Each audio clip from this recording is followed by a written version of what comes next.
ராகி சேமியா செய்ய போறோம். ஸோ ராகி சேமியாலே வந்து ஸ்வீட்டா வந்து நம்ம செய்ய போறோம்.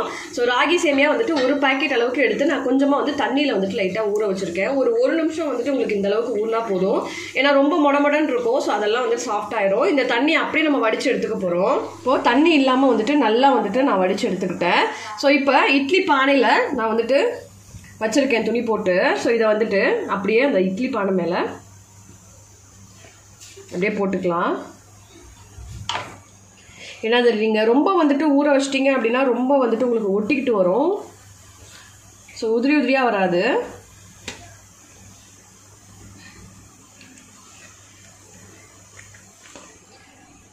ஸோ இந்த மாதிரி ஃபுல்லாகவே வந்துட்டு பரப்பி விட்ருங்க. ஸோ ரொம்ப மேலே மேலே வைக்காதீங்க. நிறைய இருந்துச்சுன்னா நீங்கள் கீழே அடித்தட்டும் மேல் தட்டும் அந்த மாதிரி நீங்கள் வச்சுக்கலாம்.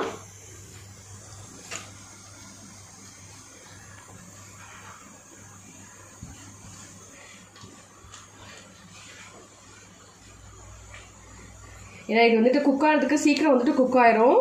நம்ம வச்சு ஒரு கொதியில் வந்துட்டு நமக்கு குக் ஆயிரும். இதை நம்ம மூடி போட்டு அப்படியே வந்துட்டு அடுப்பில் வச்சுக்குவோம். இப்போ ராகி சேமியா பார்த்தீங்கன்னா நல்ல ஒரு ஆவி வந்துருச்சு. இப்போ ஓப்பன் பண்ணி பார்த்தோம் அப்படின்னா நமக்கு தொட்டு பார்க்கும்போதே நல்லா வந்துட்டு நமக்கு இந்த ஒட்டாமல் வரும். ஸோ இதை அப்படியே வந்துட்டு நம்ம பாத்திரத்தில் நம்ம வந்து மாற்றிக்கலாம். இது அப்படியே பாத்திரத்தில் நம்ம சேஞ்ச் பண்ணிக்கலாம். ஸோ இப்படி இந்த மாதிரி எடுக்கும்போது நமக்கு ஒட்டாமல் வரணும். ஸோ இதை அப்படியே நம்ம வந்துட்டு உதிரி ஆக்கிக்கிட்டு நல்லா பார்த்தீங்கன்னா இது நீங்கள் வந்து தண்ணி வந்து ரொம்ப நேரம் நீங்கள் ஊற வச்சிட்டிங்க அப்படின்னா கண்டிப்பாக இந்த மாதிரி உங்களுக்கு இருக்காது. நல்லா பிசு பிசுன்னு ஒட்டிக்கும், உங்களுக்கு சாப்பிடவும் ஒரு மாதிரி இருக்கும். ஸோ இதில் வந்துட்டு ஒரு பிஞ்ச் ஆஃப் சால்ட்டை நான் வந்து சேர்த்துக்கிறேன்.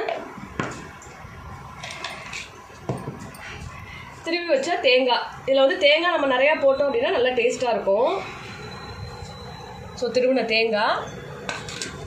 இதில் நீங்கள் வந்து இனிப்புக்கு வந்து நீங்கள் ஜீனி சேர்த்துக்கலாம், இல்லை வெல்லம், நாட்டு சர்க்கரை, உங்கள்கிட்ட எது இருக்கோ நீங்கள் அதை அப்படியே சேர்த்துக்கலாம்.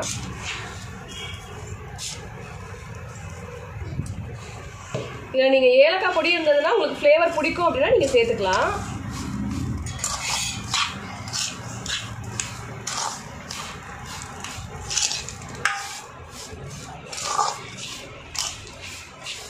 ஸோ அவ்வளோதான், ராகி சேமியா வந்துட்டு சூப்பராக ரெடி ஆயிடுச்சு. ஸோ இது பசங்களுக்குலாம் வந்துட்டு ரொம்பவே பிடிக்கும். ஸோ கண்டிப்பாக வந்துட்டு இந்த மாதிரி செஞ்சு பாருங்கள்.